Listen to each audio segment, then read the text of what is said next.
let's take a quick look at what the parties are promising for special education. The Conservatives pledging an extra £780 million for it next year. That is just next year. After that, the promise becomes more vague.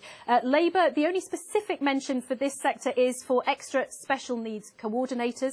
The Lib Dems say they want to end the crisis in special educational needs and put in more funding. And the Green Party say that they want to create a fully inclusive education system where any child can effectively go to any school. Well, I'm joined now by a panel of guests to discuss that and some other issues.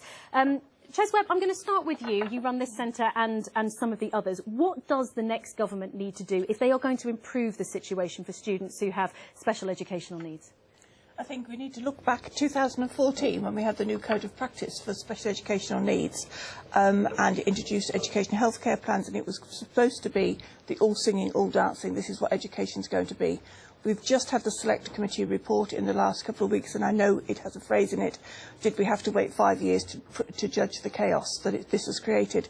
They put the things in place, they didn't put the money behind it, and actually what we're getting is people interpreting it at its lowest level, and that isn't good enough.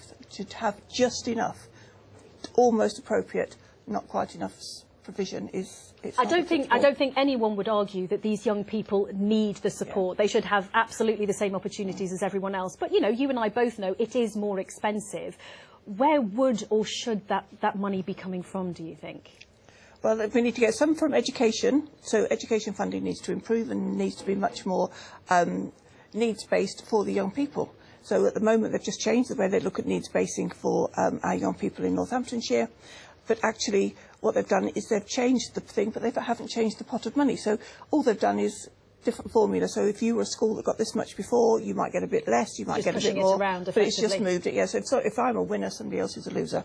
So that isn't helping anybody. Yeah. So, but also we need to look at what's going to happen to these young people when they leave school. Yeah. What's businesses and linking with us to do employability, how are we going to get our young people out there to work? Ches, thank you very much indeed. I know that actually here at the Beehive you raise money for the Hope Centre, which I want to come on to. Yes, Robin Burgess is here from that. It's the homeless shelter.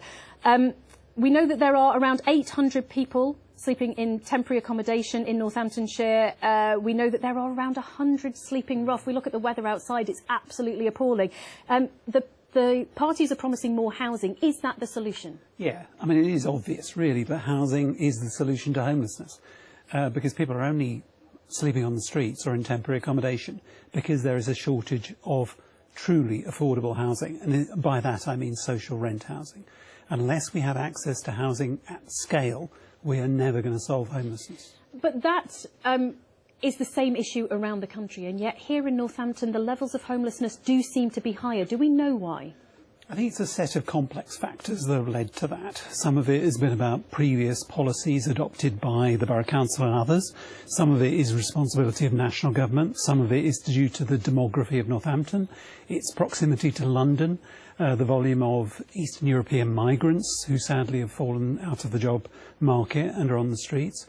Put all those together with unaffordability of housing, and that's where you have a homeless crisis. Well, I know that you also run a food bank, don't you? In fact, there's your food bank. One of the other food banks alone fed 4,500 people last year, so poverty is also an issue. I want to bring in Christopher Duff here from Age UK. We know that pensioner poverty has gone up fivefold since the 1980s, but another big factor for older people is social care.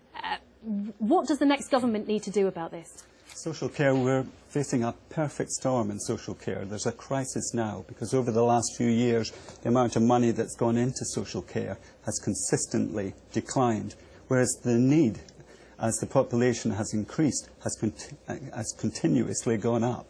So the gap between what's required and what the government are spending is getting larger and larger. Although it seems like political parties of all flavours have known this for quite some time. So what does the next government need to do to address that? Does it purely come down to more money or more integration with the NHS? It does come down to more money.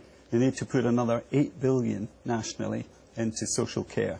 They need to fill that gap that's been created, and they need to bring that money in from taxation as well, so that there's certainty over that funding And then locally, I think we need more joined up services between statutory services, the voluntary sector in particular, which we represent, and the family support at home. If we can join that up, as we do so often in our job, Age UK Northamptonshire, then we can really make a difference. Just a very quick round robin, yes or no. We've heard all of these arguments before about more integration and so on. Do we have faith that whoever gets into power that will happen, Chez, yes or no?